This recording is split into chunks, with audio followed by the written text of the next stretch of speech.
Welcome बच्चों, online classes में आप सभी का स्वागत है। और आज हम देखेंगे क्लास 10th की वर्कशीट नंबर 43 जिसका टॉपिक है राजनीतिक दल।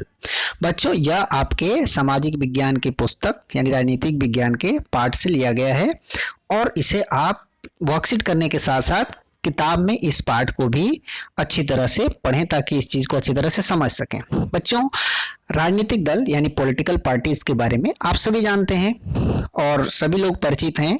हमारे देश में बहुत सारी राजनीतिक दल हैं, बहुत सारे प्रमुख राजनीतिक दलों के बारे में आप जानते भी हैं। तो आइए हम जानते हैं कि राजनीति शास्त्र की भाषा में राजनीतिक दल किसे कहते हैं, किस चीज को हम राजनीतिक दल कहेंगे और किसको नहीं कहेंगे। तो यहाँ देखते हैं, इस बॉक्स में लिखा हुआ है एक ऐसा संगठित समूह जो चुनाव लड़ने और राजनीतिक सत्ता प्राप्त करने के उद्देश्य से काम करती है, राजनीतिक दल कहलाता है। तो राजनीतिक दल वह है जो लोगों का ऐसा समूह जो राजनीतिक प्रक्रिया में भाग लेता है, यानी चुनाव लड़ता है, जीतने की कोशिश करता है। जीते या हारे कोई मतलब नहीं रखता, लेकिन वो जीतने की कोशिश करता है और कोशिश करता है कि वो सत्ता प्राप्त करे और अपनी नीतियों को लागू करे। ठीक है, तो उसे हम राजनीतिक दल कहते हैं।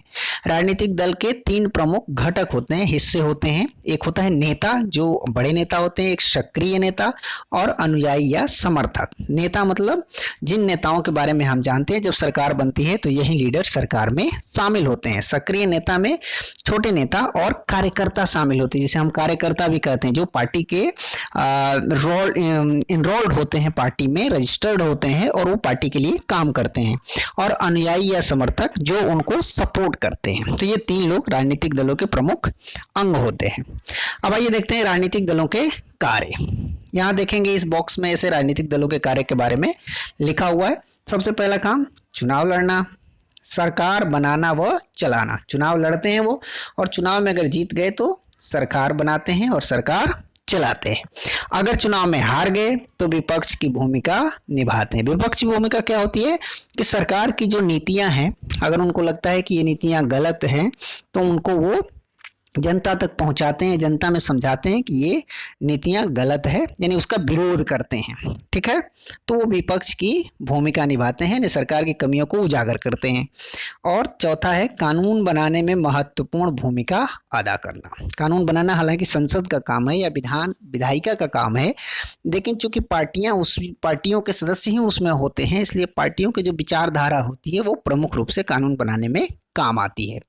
जनमत का निर्माण करना। जनमत का निर्माण मतलब कि लोगों में मैंडेट निर्माण करना। कोई चीज काम करनी है या होनी है तो उसके बारे में लोगों को जागरूक करना, बताना कि इसको किस तरह से किया जाएगा, लोगों में उसके बारे में अवेयरनेस हासिल करना, ये काम होते हैं राजनीतिक दलों के। तो आइए अब देखते हैं कि राजनीतिक दलों की आवश्यकता क्यों है। लोकतंत्र में राजनीतिक दल एक आवश्यकता है। बिना राजनीतिक दलों की जो लोकतांत्रिक व्यवस्था को सुचारू रूप से चलाना बड़ी मुश्किल काम है। इसीलिए जहां भी लोकतंत्र है वहां पर राजनीतिक दल प्रमुखता रूप से पाए जाते हैं। तो राजनीतिक दलों की आवश्यकता क्यों है इसके बारे में ये देखिए, इसमें लिखा हुआ है।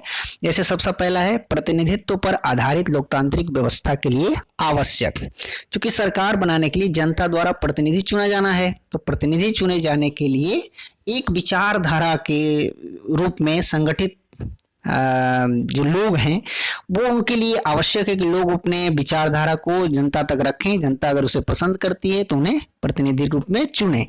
तो इसलिए प्रतिनिधित्व पर आधारित व्यवस्था के लिए ये काफी जरूरी है। देश के प्रति उत्तरदायी सरकार के लिए आवश्यक। अब ऐसी सरकार बने जो देश के प्रति उत्तरदायी हो, जनता के प्रति उत्तरदायी हो, इसके लिए भी जरूरी है। क्योंकि जो राजनीतिक दल होते हैं वो एक तरह से विचारधारा आधारित होते हैं और लोगों के आकांक्षाओं को प्रतिनिधित्व करते हैं, तो ये भी आवश्यक है।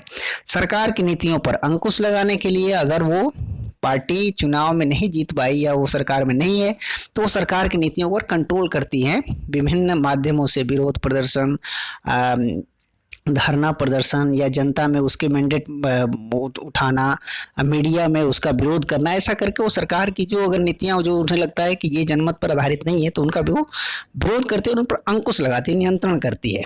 सरकार का समर्थन करने, हम उस पर अंकुश रखने हेतु। अगर ये अच्छी नीतियां तो सरकार का समर्थन भी करती हैं और उस पर अगर कुछ अंकुश भी रखती हैं, ताकि सरकार, जो सरकार में शामिल लोग हैं वो कुछ भी ना करने लगें, बल्कि वो पार्टियों से कंट्रोल रहते हैं, नियंत्रित रहते हैं।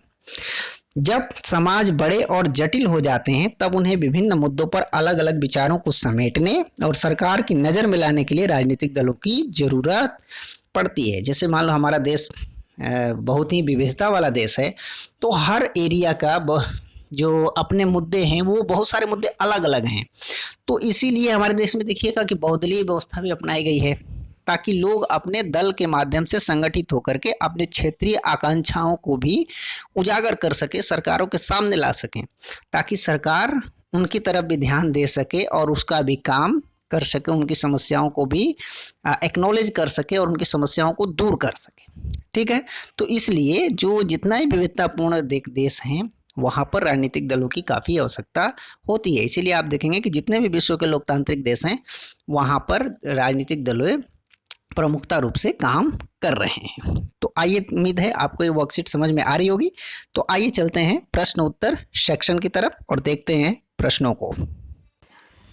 पहले भी मैंने बताया था कि जो प्रश्न है वो आपके वर्कशीट में दिए गए कंटेंट के आधार पर ही हैं और कुछ आपके प्रेजेंट ऑफ माइंड और बुद्धि पर आधारित है, समझ पे आधारित है। तो आइए देखते हैं प्रश्नों को।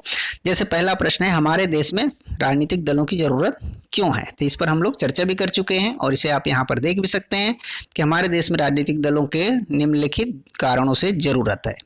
प्रतिनिधित्व पर आधारित लोकतांत्रिक व्यवस्था के लिए, देश के प्रति उत्तरदायी सरकार के गठन के लिए, सरकार का समर्थन करने के लिए, सरकार की नीतियों पर अंकुश के लिए, समाज की समस्याओं को सरकार के समक्ष लाने के लिए और जनता में राजनीतिक जागरूकता पैदा करने के लिए और जनता और सरकार के बीच सेतु का काम करने के लिए। तो इसे आप देख सकते हैं। दूसरा प्रश्न है, राजनीतिक दलों के कार्यों की व्याख्या कीजिए। यहाँ देखते हैं राजनीतिक दलों के कार्य लिखे हुए हैं। लोगों को संगठित करना, चुनाव लड़ना, विजयी होने पर सरकार बनाना और चलाना, पराजित होने पर विपक्ष की भूमिका अदा करना, कानून बनाने के लिए जनमत तैयार करना और उसका प्रचार करना, मुद्दा आधारित जनमत निर्माण करना। ठीक है, तो आइए देखते हैं अगला प्रश्न। तीसरा प्रश्न है, राजनीतिक दलों से आप क्या समझते हैं? ये आपके वर्कशीट में भी लिखा हुआ है। लोगों का ऐसा संगठित समूह जो चुनाव लड़ने और राजनीतिक सत्ता प्राप्त करने के उद्देश्य से काम करते हैं राजनीतिक दल कहलाते हैं। जैसे इस समय भारतीय जनता पार्टी, भारतीय राष्ट्रीय कांग्रेस, आम आदमी पार्टी, भारतीय कम्युनिस्ट पार्टी इत्यादि बहुत सारी पार्टियां हैं, तो ये राजनीतिक दल कहलाते हैं। चौथा प्रश्न है, राजनीतिक दलों के कुछ अन्य कार्यों का उल्लेख कीजिए जो वे आपके क्षेत्र में करते हैं, अपने अनुभव के आधार पर इनकी व्याख्या कीजिए। तो इस प्रश्न को उत्तर अपने अनुभव के आधार पर आप अलग भी लिखेंगे, लिख सकते हैं, तो आपको जो समझ में आए वो भी आप लिख सकते हैं। जैसे हमने कुछ उदाहरण लिए हैं कि मोहल्ले में अगर कोई समस्या होती है तो राजनीतिक दल मदद करते हैं।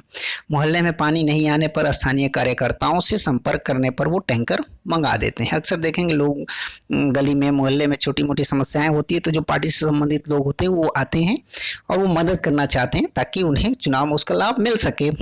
ठीक है, गली में साफ सफाई की व्यवस्था करवाते हैं, हमारी समस्याओं को सरकार तक पहुंचाते हैं। अगर ऐसी कोई समस्या है जो स्थानीय स्तर पर दूर नहीं हो सकती तो उसको सरकार तक पहुंचाते हैं ताकि सरकार स्तर पर उसका हल निकाला जा सके। बच्चों, उम्मीद है आपको ये वर्कशीट समझ में आ रही होगी। तो आइए वर्कशीट के सबसे लास्ट में देखते हैं। यहाँ पर एक संदेश दिया हुआ है, कोविड के संदर्भ में उचित व्यवहार संबंधी संदेश।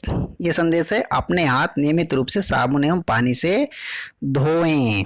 ठीक है बच्चों, आप सभी लोग अवेयर हैं, कोविड के चलते हमारे विद्यालय भी बंद है, बहुत सारे काम इस समय स्थगित हैं और हम जब कर रहे हैं तो उसे बचाव के साथ कर रहे हैं, सावधानी बरत रहे हैं। तो उसमें एक सावधानी ये भी है कि साबुन और पानी से अपने हाथ को 20 सेकेंड तक धोएं। जब भी आप किसी ऐसी चीज के संपर्क में आते हैं या छूते हैं जो किसी और को छूने की संभावना हो तो आप अपने हाथ को पानी से और साबुन से 20 सेकंड तक कम से कम जरूर धोएं और ऐसा दूसरे को भी बताएं कि वो भी ऐसा करें। तभी हम कोविड के से अपना और अपने परिवार का और पूरे समाज का बचाव कर सकते हैं। तो उम्मीद है आपको ये वर्कशीट समझ में आ गई होगी। तो चलिए कॉपी कलम निकालिए और इस वर्कशीट को पूरा करके अपने सर जी को भेज दीजिए ताकि वो चेक कर सकें कि आपने कितना कुछ सीखा है। मिलते हैं अगली वर्कशीट में, तब तक के लिए घर पे रहें, स्वस्थ रहें, खुश रहें। धन्यवाद।